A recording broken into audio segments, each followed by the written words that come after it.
আমরা চাই সুস্থ স্বাভাবিক হোক সবাই, ওদেশের সুস্থ স্বাভাবিক সরকার আসুক, আমাদের দেশের সাথে সরকার একটা ভালো সম্পর্ক তৈরি হোক। তৈরি হলে তখন ব্যবসাটা শুধু ভালো হবে, ব্যবসা ভালো হলে सवारी हासी खुशी होगी। एक बार उनको समझाया जाएगा, लेकिन नहीं समझ में आएगा।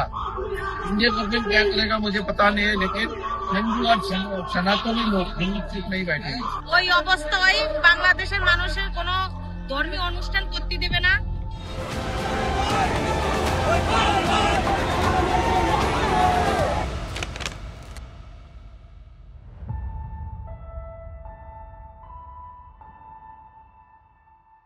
I'm here in front of the Petropol terminal, which is situated right at the border of India and Bangladesh. This newly built terminal has a capacity to deal with 20,000 passengers per day and 2,500 passengers at a time. It was built by the central government to facilitate bilateral ties between India and Bangladesh. Today, however, the passenger count has come down to a trickle, even as a big procession happens right in front of this terminal. It is being organized by the leader Shubhendu Adhikari, who is also the leader of opposition in Bengal. Their demand: stop issuing visas to Bangladeshis.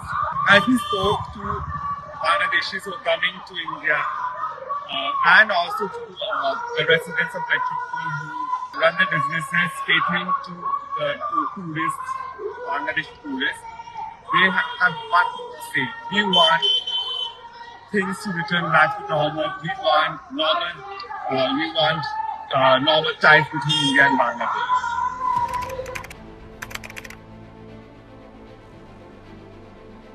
চাহিদা যাতে আগে যেরকম ছিল দেশে একটু ঝামেলা থাকে, দেশে এটা যাতে উভয় দেশ সমাধান বসে সমাধান করে, এটাই। আর Bangladeshi social media, Indian social media তো there is a lot of হেট, অনেক হেট আছে। বাংলাদেশি লোকেরা বলছে বয়কট ইন্ডিয়া, ইন্ডিয়ার লোকেরা কিন্তু দেখতে পাচ্ছেন একটা সমাবেশ করেছেন স্টপ বাংলাদেশি কমিউনিটি ইন্ডিয়া। সেই হিসেবে মানে কেন এরকম হচ্ছে, আর আপনার নর্মাল বাংলাদেশি হিসেবে আপনার কি বক্তব্য? বাংলাদেশ হিসেবে আমি চাইবো যাতে এই সুসম্পর্কটা বজায় থাকে।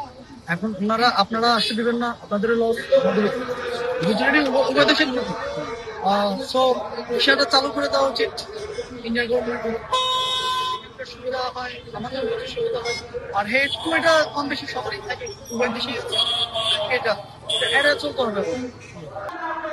আপনি এখানটা কেন এসেছেন?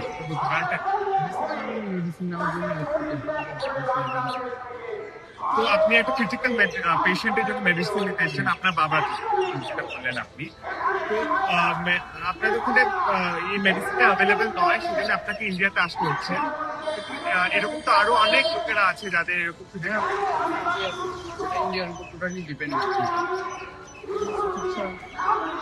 মানে চিকিৎসা ব্যবস্থা আপনাদের দেশে খারাপ বলতে আমার যে আব্বুর যে ক্রিটিক্যাল অবস্থা, এটা বাংলাদেশের ট্রিটমেন্টই টোটালি ভুল ট্রিটমেন্ট হয়েছিল। দেন এই দেশের ট্রিটমেন্ট আছে। তো আপনার যে বাবার এখন তো মেডিসিন পেয়ে গেলে, এরপরে কি হবে ভিসা আপাতত আমি মনে করি যে অনেক সমস্যা, কারণ বাংলাদেশে যে চিকিৎসাগুলো আছে তার থেকে অনেক ভালো চিকিৎসা ইন্ডিয়াতে পাওয়া যায়। ওই জন্য আমাদের ম্যাক্সিমাম একটু ভালো চিকিৎসার জন্য যারা একটু বলতে, সেক্ষেত্রে সবাই ইন্ডিয়াতে চলে আসে। আপনারা কি করবেন, মানে কি কিরকম অবস্থা আপনাদের সেন্টিমেন্ট? আমি যেটা মনে করি আমার ব্যক্তিগত ভাবে, যে আগে যেরকম স্বাভাবিক ছিল ওটা নাই, এখন সেটা করে দেওয়া সবার জন্য ভালো, আমাদের জন্য ভালো, ইন্ডিয়াদের জন্য ভালো হয়। সোশ্যাল মিডিয়া যেটা দিচ্ছে এটা আমি মনে করি সম্পূর্ণটা কিছুটা সত্য, আবার কিছুটা মনে করেন যে মিথ্যা আছে। ঠিক আছে, দেখা যাচ্ছে যে কিছু কিছু আছে আপনার গোষ্ঠী আছে, ওই যে কিছু ভিডিও করে আপনার হলো মানে উস্কানিমূলক আর কি আপনার পত্রিকায় থাকতেছে বা ভিডিও করতেছে, কিন্তু ওরকম ভাবে আমাদের কোনো ওরকম কোনো অত্যাচার, সবাই কিন্তু মিলেমিশে আছে, খুবই ভালো আছে। এবার আরো একটা যেটা স্লোগান উঠতে শুরু করে, সেটা বয়কট ইন্ডিয়া, মানে বয়কট করুন ইন্ডিয়া, ইন্ডিয়ার সাথে এই যে সম্পর্ক, যে কোথাও একটা জায়গা, মানে এগুলো কারা করছে মূলত? না, এটা আসলে কারা করতেছে বলতে কি, ওরকম ভাবে কিছু না, হয়তো কিছু কিছু যারা দেখি ইন্ডিয়ার মধ্যে সবাই তো আসলে সব দেশে দেখতে পারে না, ঠিক আছে, যাদের একটু মনে ক্ষোভ আছে হয়তো কিছু কিছু লোক একসাথে হয়ে এটা আপনার সোশ্যাল মিডিয়া ভিডিও করে ছাড়তেছে, এইগুলোই মানে মূলত প্রচার হচ্ছে, কিন্তু ওরকম ভাবে কিন্তু ইন্ডিয়াকে সবাই ভালো আপনাদের বিজনেসে কতটা লস হচ্ছে এখন? আমাদের বিজনেস প্রচুর লস। প্যাসেঞ্জার না আছে, আমাদের বিজনেস কাকে দিয়ে করব? আমাদের তো প্যাসেঞ্জারের উপরেই নির্ভর। একটু নাম্বারে যদি বলতে পারেন 50% 60% কতটা?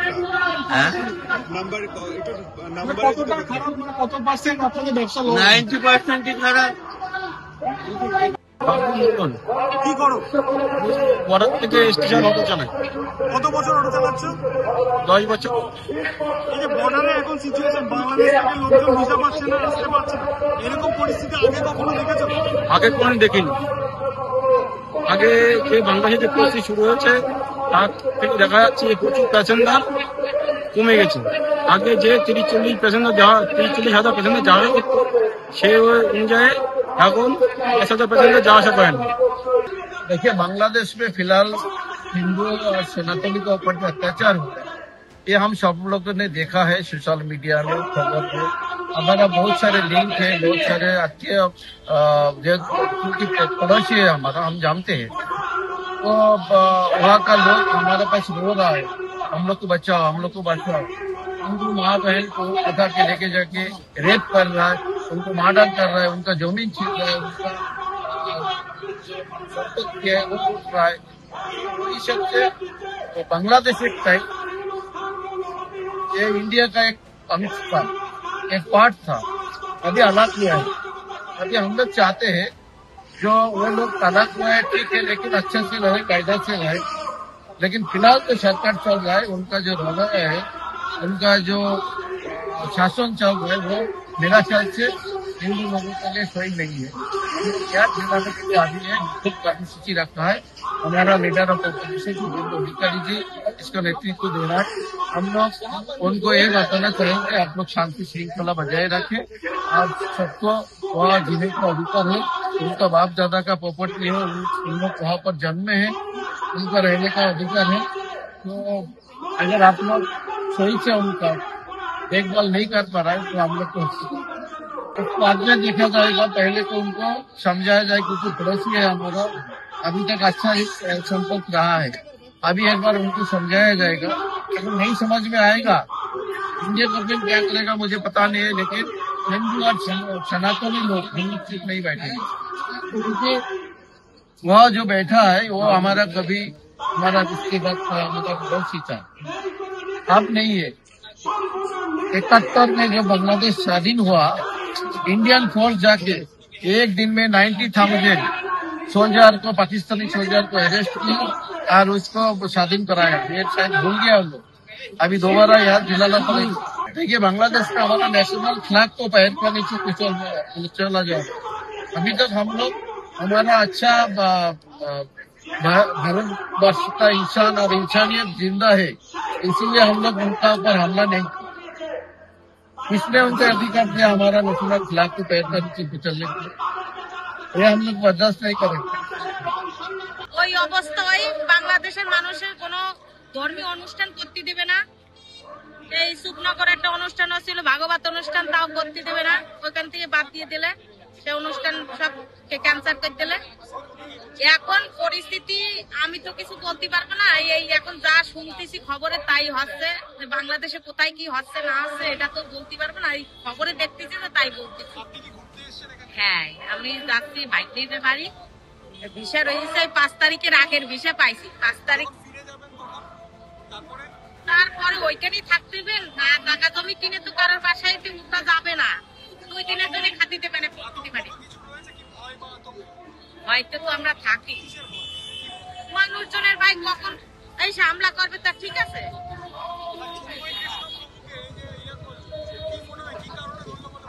ও লোকের এখন এইটাই তো আমরাই তো জানাচ্ছি যে সে একটা প্রভু মানুষ, তাকে এইভাবে হাজতে ধরি না তো আদৌ উচিত না। তারপরও তারে ধরে নিয়ে গেছে।